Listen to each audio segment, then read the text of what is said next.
আসসালামু আলাইকুম ওরহমতুল্লাহ ইন্না আলহামদুলিল্লাহ ওয়াহদা ওয়াসসালাতু ওয়াসসালামু আলা রাসূলিল্লাহ ওয়া আলা আলিহি ওয়া সাহবিহি ওয়া মাওয়াল আম্মা বাদ। প্রশংসা জ্ঞাপন করছি একমাত্র আল্লাহ সুবহানাহু ওয়া তাআলার জন্য। রব্বুল আলামিন আজকে আমাদেরকে সুস্থ রেখেছেন, আলহামদুলিল্লাহ। আগামী দিন কি অবস্থায় থাকবো জানি না, তবে আল্লাহ সুবহানাহু ওয়া তাআলার সর্বদা শুকরিয়া, তার প্রশংসা, তার পবিত্রতা ঘোষণা করি, তাকে যিকির করি, আলহামদুলিল্লাহ। অতঃপর দুরূদ ও সালাম বর্ষিত হোক আমাদের প্রিয় নবী আহমদ মাহমুদ মুস্তাফা সাল্লাল্লাহু সাল্লামের প্রতি। প্রিয় দিনী ভাই ও বোনেরা, আজকে আপনাদের নিকট অত্যন্ত গুরুত্বপূর্ণ একটি বিষয় স্মরণ করে দিতে চাই। বিষয়টি হলো, আমরা এমন একটি সময়ে ক্ষণে অবস্থান করছি, সেটি হলো আশহুরুল হজ, হজ্জের মাসগুলোতে। দুল হজ এবং দুল কাদা এবং দুল হজ। দুল কাদা মাস একেবারে শেষ প্রান্তে, আর দু একদিন পরে হজ্জের মূল মাস, হজ্জের মূল মাস আমরা চলে আসবো, আলহামদুলিল্লাহ। এই হজ্জের এই মাসটি আহ অত্যন্ত গুরুত্বপূর্ণ মুসলিম উম্মার জন্য। কারণ ইসলামের ৫টি মূল ভিত্তির একটি হলো হজ। এই হজ সম্পাদন করা হয় জিলহজ মাসে। এই জিলহজ মাসের ১ থেকে ১০ তারিখ মুসলিম মিল্লাতের জন্য অত্যন্ত গুরুত্বপূর্ণ, এবং এই ১০ দিনকে শ্রেষ্ঠ দিন হিসাবে আল্লাহ তাআলা পবিত্র কোরআনে ঘোষণা করেছেন। এই শ্রেষ্ঠতম দিন আমাদেরকে শ্রেষ্ঠতম আমলের মাধ্যমে এই দিনগুলোকে আমাদের বরণ করতে হবে। প্রতিযোগিতার মাধ্যমে এই ১০ দিনকে আমাদের ঈমানকে বৃদ্ধি করতে হবে। আমাদের অকেজো ঈমানকে আরো নবায়ন করার চেষ্টা করতে হবে। যেমনভাবে রমাদান মাস পাপ মোচনের জন্য শ্রেষ্ঠতম মাস, এবং সেই মাসের শেষ দশক অত্যন্ত গুরুত্বপূর্ণ। লাইলাতুল কদর ছিল, এরপরে ঈদ। ঠিক সেই লাইলাতুল কদরগুলো যেমন হাজার মাসের চেয়ে উত্তম, কিন্তু এই ১০ দিন, জিলহজ মাসের এই ১০ দিন জিহাদের চেয়েও শ্রেষ্ঠতম দিন। এই দিনগুলোতে আমাদের কি করা দরকার? বেশি বেশি আল্লাহকে স্মরণ করা। আল্লাহকে স্মরণ করা, এই ১০ দিন মহান আল্লাহ তাআলা তাওহীদের স্বীকৃতি দেওয়া, আল্লাহ সুবহানাহু ওয়া তাআলার যিকির আযকারের মধ্যে সময় অতিবাহিত করা, আল্লাহর পবিত্রতা ঘোষণা করা, নিজেদের পুরানো জীর্ণ ঈমানকে আরো আপডেট করা, চেষ্টা করা দরকার।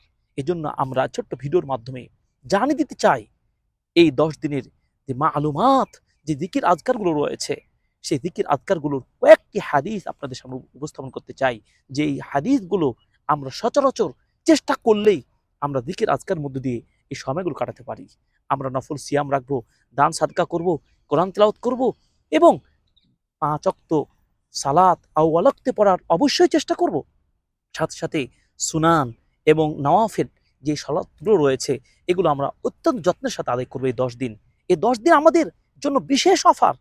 জিলহজ মাসের ১ থেকে ১০ দিন আমরা বেশি বেশি ইবাদত করে মহান আল্লাহ তাআলার আমরা সান্নিধ্য অর্জনের, মহান আল্লাহ তাআলাকে খুশি করার চেষ্টা করব। এই ১০ দিন আমরা বিশেষ করে যিকির আযকারগুলো যেন করতে কখনোই ভুলে না যাই।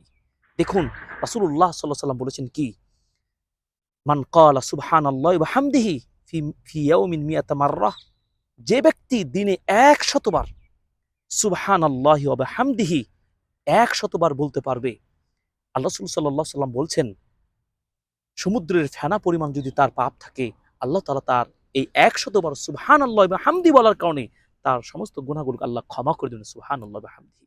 আমি পবিত্রতা ঘোষণা করছি প্রশংসার সহিত এক প্রভুর, আমার রবের, সুবহানাল্লাহি ওয়া বিহামদিহি। কতটুকু সময় লাগবে? ২ মিনিট, ৩ মিনিট, ৪ মিনিট, ৫ মিনিট?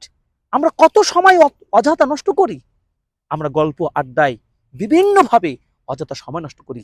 ১০০ বার দিনে আমরা সুবহানাল্লাহি ওয়া বিহামদিহি পাঠ করতে অবশ্যই পারি। সহিহ বুখারীর এবং সহিহ মুসলিমের হাদিসটি আমাদের স্মরণ করতে হবে, যে আমরা দৈনিক অন্ততপক্ষে ১০০ বার সুবহানাল্লাহি ওয়া বিহামদিহি এই যিকির, আমরা এই তাসবিহ পাঠ করার চেষ্টা করব। এরপর দেখুন, রাসূলুল্লাহ সাল্লাল্লাহু আলাইহি ওয়াসাল্লামের হাদিস, সহিহুল বুখারীর শেষ হাদিসটি খুবই লক্ষণীয় বিষয় আমাদের। রাসূলুল্লাহ সাল্লাল্লাহু আলাইহি ওয়াসাল্লাম বলেছেন, কালেমাতানে খাফিফাতানে আলাল লিসানি, ২টি কালেমা রয়েছে, এমন ২টি কালেমা যেটি জিহ্বায় খুব হালকা, সহজেই বলা যায়, এর জন্য খুব কষ্ট আমাদের করতে হয় না।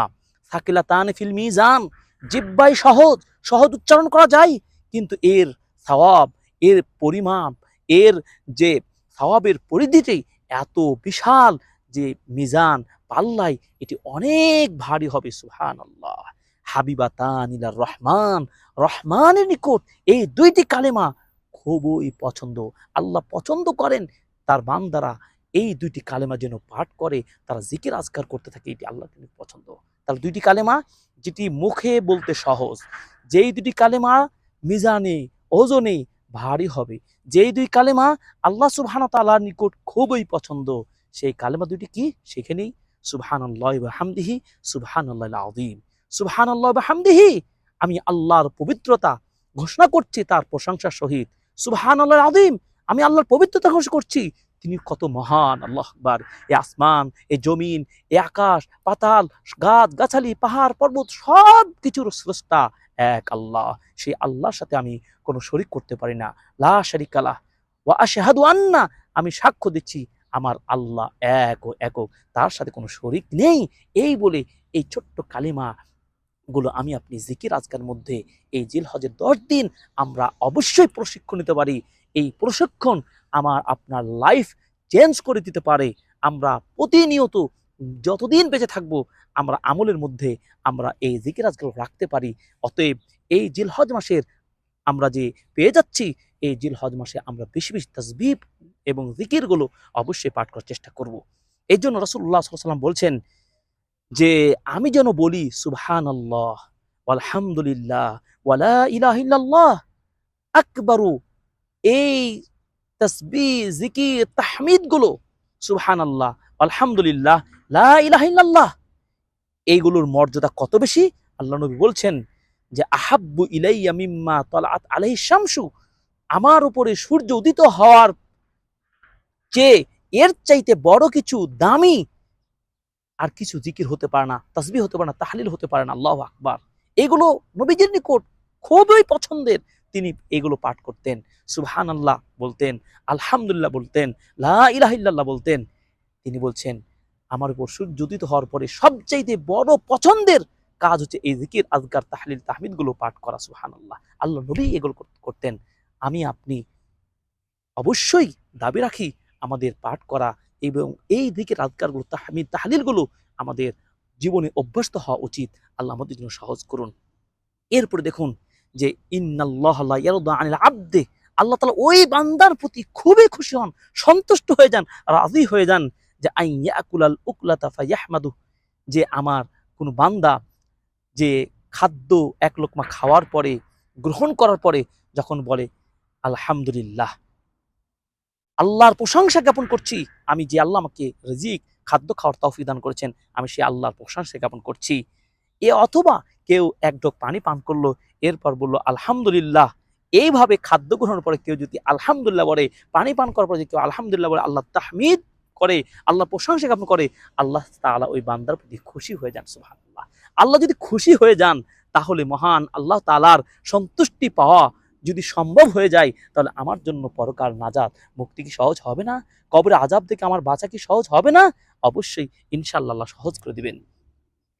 দেখুন আরেকটি হাদিস যে রাসূলুল্লাহ সাল্লাল্লাহু আলাইহি ওয়াসাল্লাম একদিন মজলিসে বসে সাহাবীদেরকে বললেন, তোমাদের মধ্যে কে এমন আছে প্রত্যেক দিন 1000 করে সওয়াব অর্জন করতে পারে? উপস্থিত সাহাবীদের একজন বললেন, ইয়া রাসূলুল্লাহ, কিভাবে সম্ভব দৈনিক 1000 করে সওয়াব অর্জন করা সম্ভব? রাসূলুল্লাহ সাল্লাল্লাহু আলাইহি ওয়াসাল্লাম বললেন, অবশ্যই সম্ভব। কেউ যদি দিনে 100 বার সুবহানাল্লাহ এই তাসবিহটা যদি কেউ পাঠ করে, তাহলে আল্লাহ তাআলা তাকে 1000 সওয়াব দান করবেন। সুবহানাল্লাহ সুবহানাল্লাহ সুবহানাল্লাহ। অথবা আল্লাহ তাআলা তার 1000 গুনাহ মুছে দিবেন। সুবহানাল্লাহ। তাহলে খুব সহজেই 1000 সওয়াব অথবা 1000 গুনাহ মোচন করার মতো তাসবিহ নবীজি শিক্ষা দিয়েছেন। আমরা কি পারি না? আসুন প্রিয় ভাই ও বোনেরা, যে যেখান থেকে দেখছেন, এই 10 দিনকে আমরা কিভাবে কাটাতে চাই? বেশি বেশি আল্লাহর জিকির আজকার করব। 2 ফরজ সালাতগুলো আদায় করব, নিয়মিত আউয়াল ওয়াক্তে চেষ্টা করব এবং সুন্নাত সালাতগুলোর গুরুত্ব দেব। 4 নফল এবং সুন্নাত সালাতগুলোর বেশি গুরুত্ব দেব। 5 আমরা নফল সিয়াম রাখার চেষ্টা করব। আরাফার দিনে সিয়াম তো অবশ্যই রাখবো, যা আমরা আরাফার বাইরে থাকবো অবশ্যই সিয়াম রাখার চেষ্টা করব। আল্লাহু আকবার। এভাবে দান সাদকা করব আমরা, এভাবে আমরা প্রতিবেশীর অধিকার রক্ষা করব, প্রতিবেশীর সাথে ভালো সম্পর্ক রাখবো, আত্মীয় স্বজনের সাথে সুসম্পর্ক বজায় রক্ষা করে চলবো। এই কাজগুলো আমরা এই 10 দিনে জিলহজ মাসের প্রথম 10 দিনে করার চেষ্টা করব। আল্লাহ তাআলা আমাদেরকে এই 10 দিন, এই অফার সুযোগ, এই শ্রেষ্ঠ দিনগুলো যেন সুন্দরভাবে কাটাতে পারি, সুস্থ রাখেন এই প্রত্যাশা করে আজকে এখানে শেষ করছি। ওয়া সাল্লাল্লাহু আলা নবী ওয়া আসসালামু আলাইকুম ওয়া রাহমাতুল্লাহি ওয়া বারাকাতুহু।